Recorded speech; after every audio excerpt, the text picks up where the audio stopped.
Hundreds of dollars worth of inventory stolen in Lancaster County. I had put a lot of material in that bin and it's gone. I think somebody took it. The cars police say they're searching for. An arrest made in a brutal attack. Could you just shelter in place? What helped police connect the dots? A first for a community in over 40 years. We're focused on putting the community first. Who's now on call to help in emergencies. Higher humidity and higher chances for showers and storms this weekend. Find out when to expect the rain in the updated hour-by-hour forecast. And action on the gridiron as the high school football season kicks into high gear. We've got it all covered on Football Friday.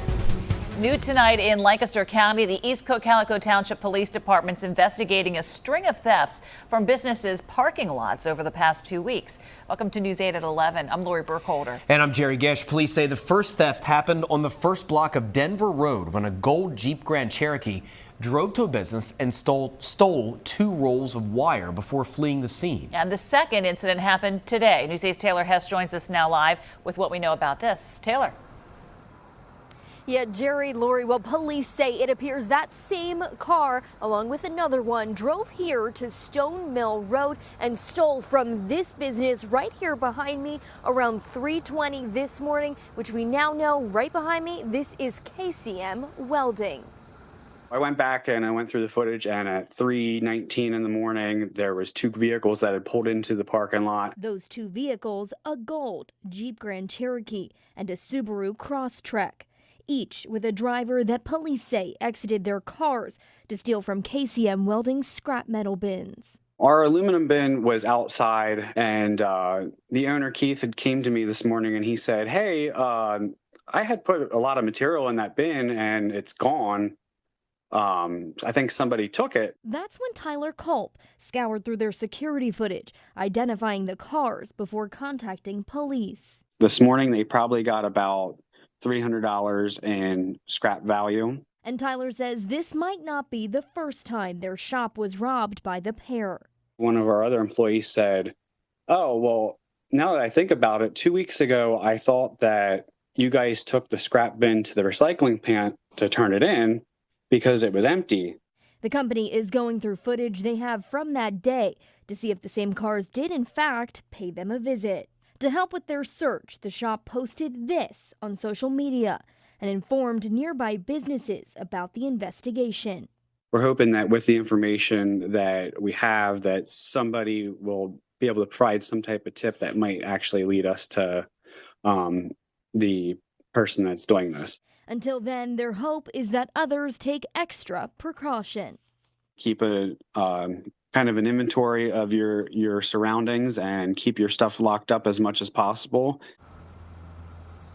Police are asking if you know anything about the thefts or those vehicles that were caught on the security camera to please contact Officer Odenwalt at the number on your screen. In East Cocalico Township, Lancaster County, Taylor Hess, WGAL News 8. Taylor, thank you. PennDOT now says that the bridge on Route 741 in Lancaster County is expected to reopen tomorrow. That bridge has been closed for nearly 3 months. The work started on the bridge back in June at the Millersville Road Bridge in Lancaster and Pequay Townships. Crews worked on steel repairs to the beams and additional deck repairs. We have new information tonight on Dallas the dog, who was found in Dillsburg, York County, and freed from a jar that was stuck on her head.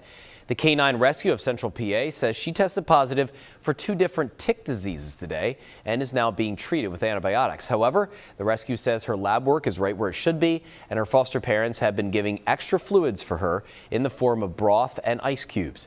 It says the focus of the next few weeks is hydration, relaxation, and to come up to a healthy weight slowly.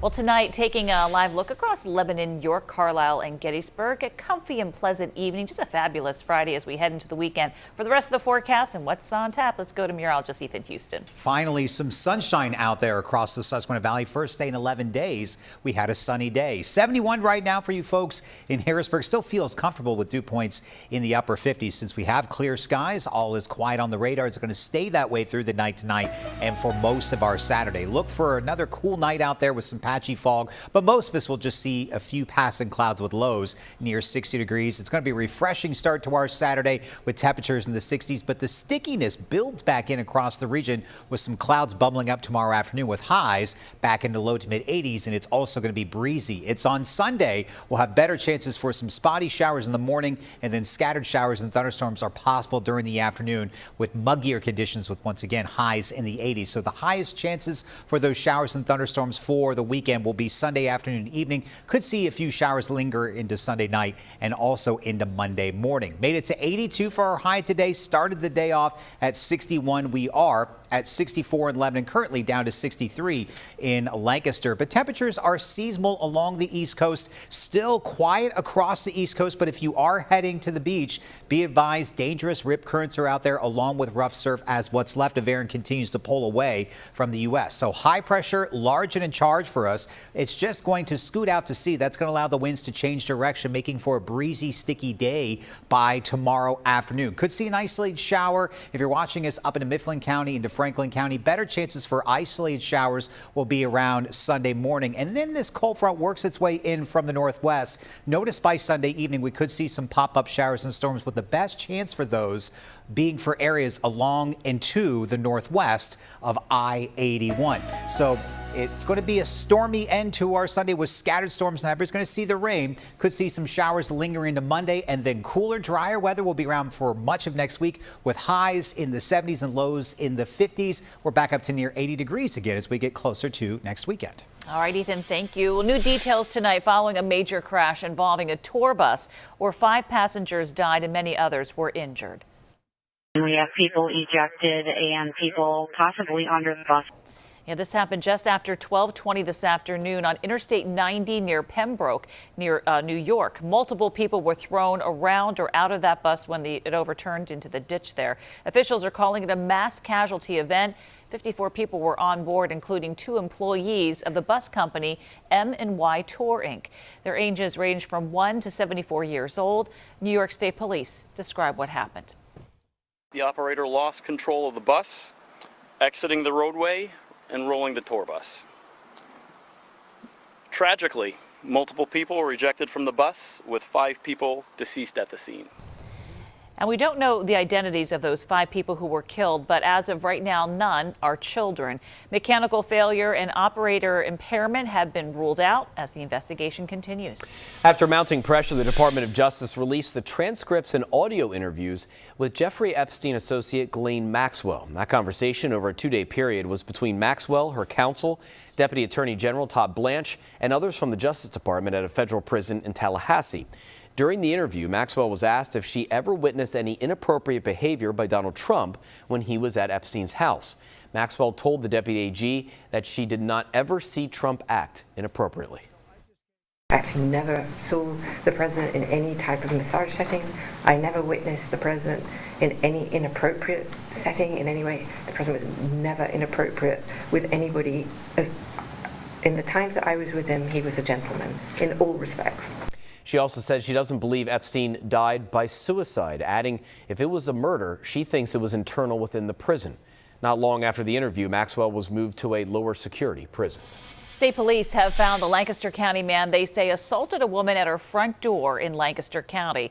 Police say Benjamin Brickner tased a 68-year-old woman and punched her in the face. She suffered multiple facial fractures. This happened Tuesday afternoon at the woman's home in the 200 block of South Belmont Road in Paradise Township. A Brightbill transportation bus driver caught the suspect right there on the road around the time of the attack, and he was spotted on the bus's camera. The driver, she said, "Oh, I remember him," because I'm going, man, he's got to be hot with the black hat and the clothes and the mask. And who wears a mask? And the video also shows Brinker's car nearby. The fleet manager for Brightbill Transportation turned it over to investigators, and troopers say the bus cameras paired with information the taser manufacturer provided to them all linked back to Brinker. Wakefield EMS, an ambulance service in Lancaster County, recently added 4 full-time paramedics to their staff. It's the first time the department has had a full-time crew since they were formed in the 1970s. By adding the full-time responders, it cut their response times by over half. You're getting the most advanced care within a few minutes versus Prior, you were waiting 15 to 25 minutes minimum for a paramedic to arrive here. Before, crews would have had to come to Will Street, even Maryland. Wakefield EMS says the added staff is thanks to grant funding and help from the township. In Harrisburg on Monday, city leaders are going to be holding a press conference to talk about the annual Capona Festival. 109th year for this. This is video from organizers are expected to share some of the highlights, the sponsor recognitions, and key logistics for residents and visitors. They'll also talk about details on those signature attractions, such as the Native American Festival on City Island, the enhanced Sunday night drone show, followed by fireworks, and so much more. The Capona Festival will happen over Labor Day weekend. All right, it's that time of year. That does it for News 8 at 11. That's right, but don't go anywhere. Bethany Miller, Jacob Hall, you're both here with what you're working on for Football Friday. Hey guys, high school football officially underway in the Susquehanna Valley. You know, from overtime games to rivalry games and more, our team was there catching all the action. Do not go anywhere. You don't want to miss Football Friday. Coming up next.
And everybody wants to win and get a state championship as well.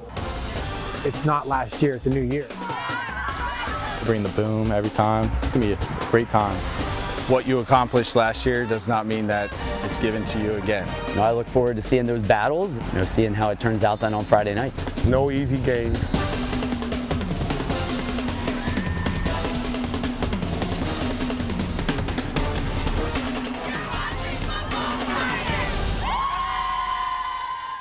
Lace up your cleats, throw your helmet and your pads on, and get ready for some Susquehanna Valley High School football. Welcome in to the 2025 debut of Football Friday. I'm Bethany Miller. And I'm Jacob Hall. Week 1 delivered across the region tonight, from a defensive effort at Manheim Township to a milk jug clash for the ages. And of course, day 1 of the York Rose Bowl Classic. Football Friday has it all.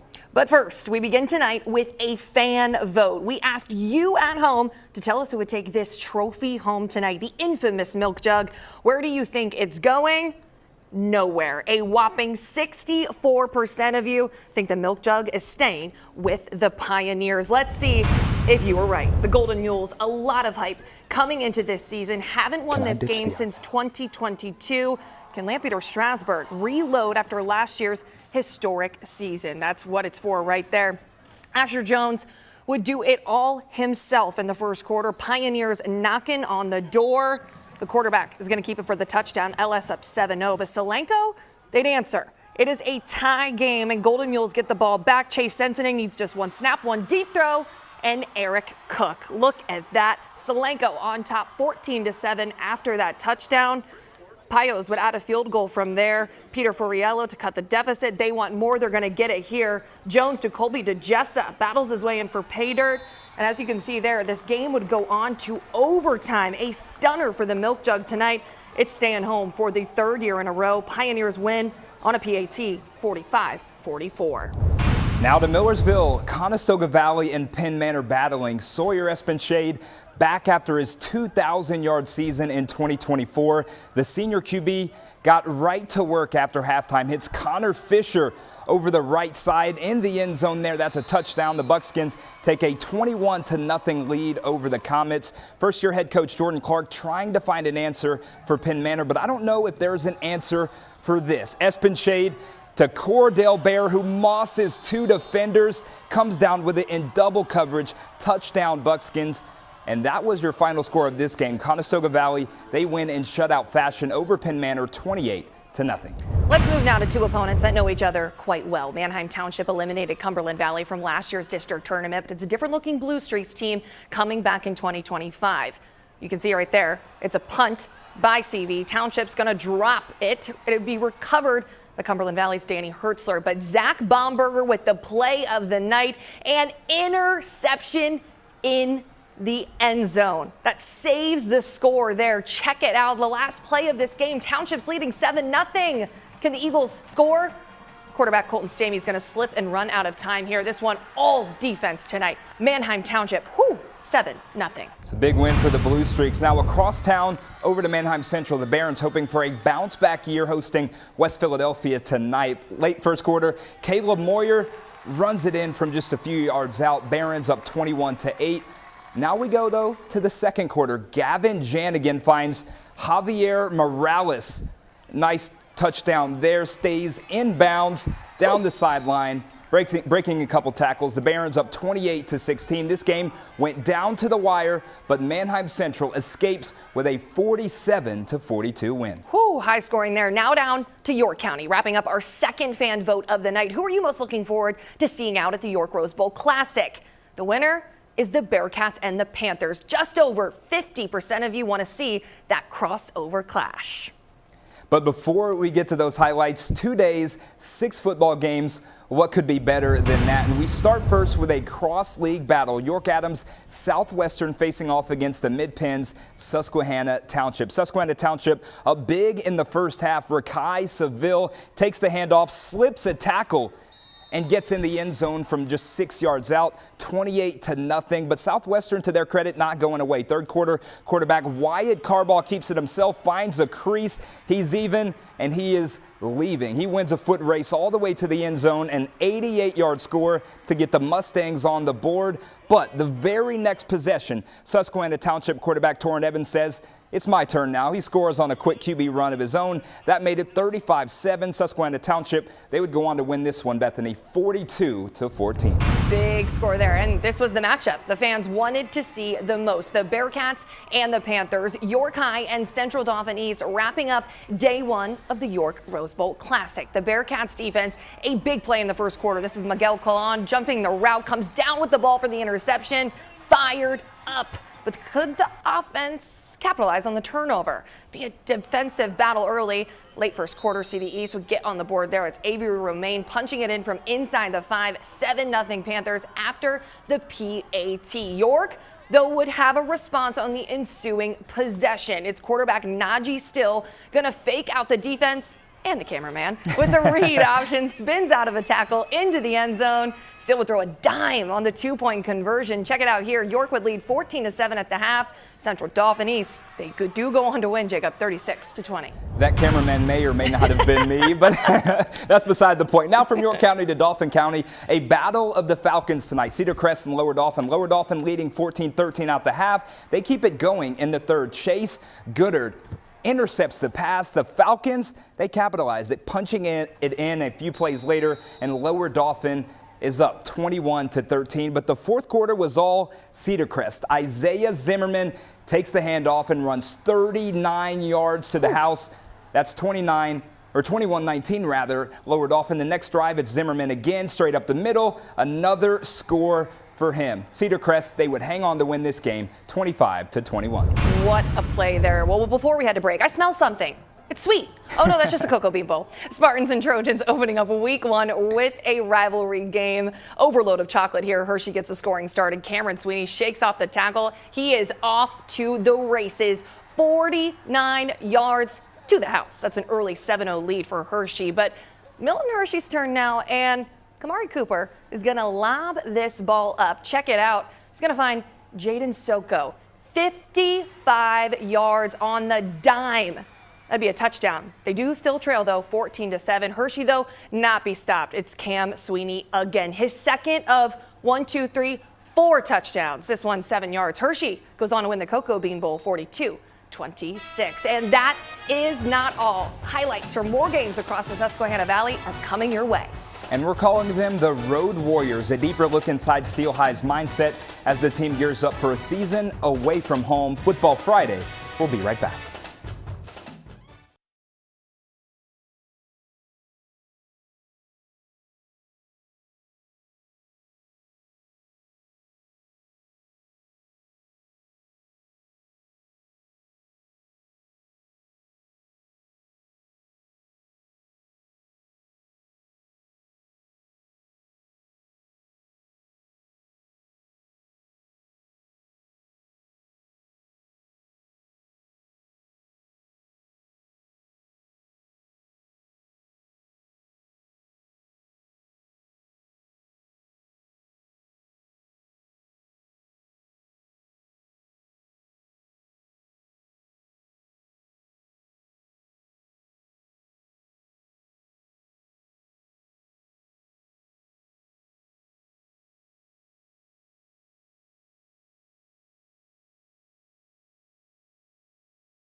And a big thank you to the Susquehanna Township cheerleaders for welcoming us back to Football Friday. Week 1 brought us white roses, milk jugs, and more. Never thought I'd heard that sentence before. All great things, but there's way more action to be had tonight. Let's go out to Landis Field, where the Panthers paid a visit to the Rams tonight. Second quarter in this one. It's going to be Central York's DeMarcus Murray going to haul in a 3-yard pass here from Brooklyn Nace for the Panthers touchdown. Now the PAT would be no good though. Central York does lead 6-3 after that score, but we're in the second quarter now. Central Dolphins Mark Lebo scrambles off to the left. He's falling to the ground but finds Mason Wydra. Leaping grab runs for 50 yards after the catch. Look at him weaving downfield. Finally brought down inside the 30-yard line.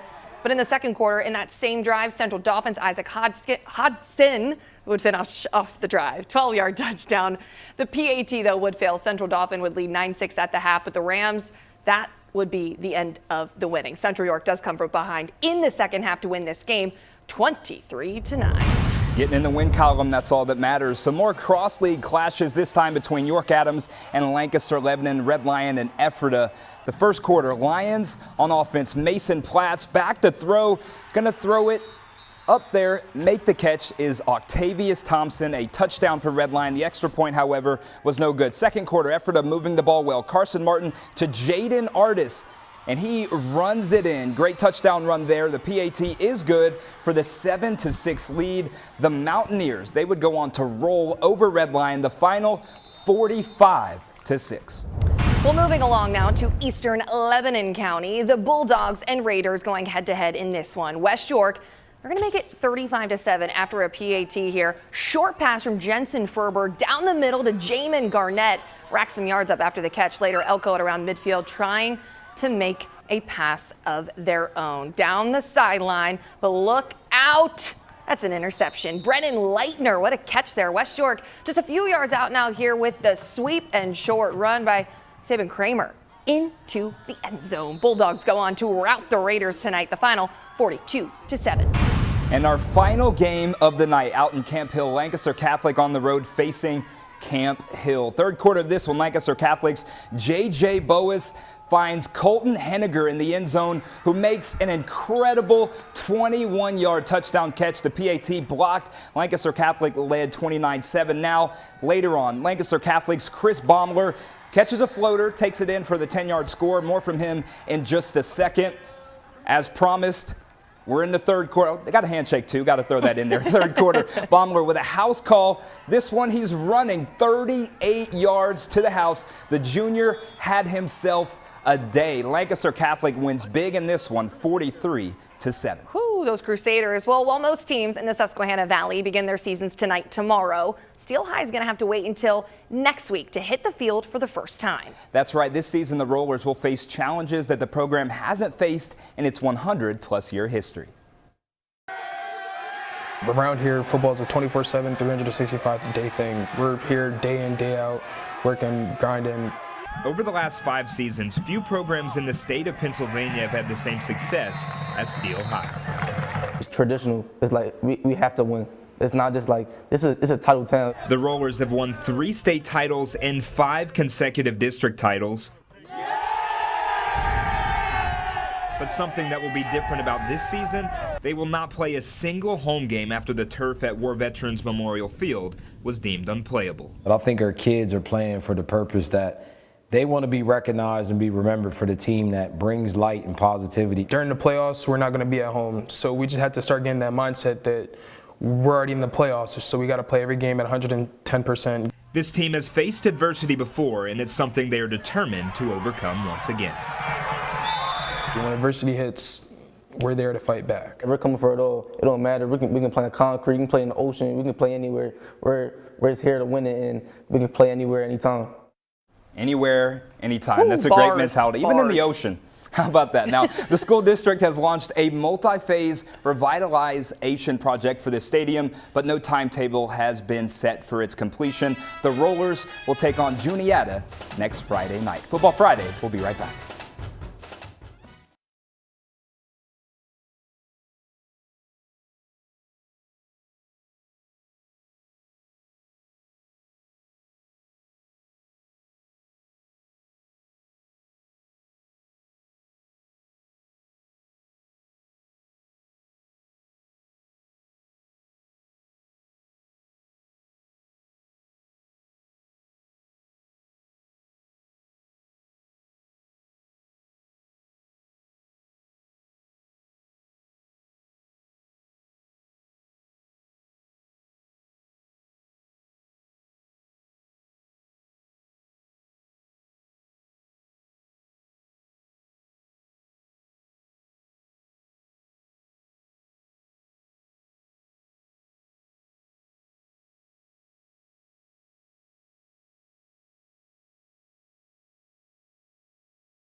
Well, our Football Friday show may be ending tonight, but there's still more football tomorrow. That's because York Rose Bowl Classic kickoff tomorrow afternoon, Jacob. You know, day 2 of this great event out in York County. So the first game of the day, 12:30, we have James Buchanan and York Tech. Then 4 p.m., the reigning 5A state champions, Bishop McDevitt. They face the Clarkson North national team, who's coming all the way from Canada. I spoke with their head coach earlier. Yeah.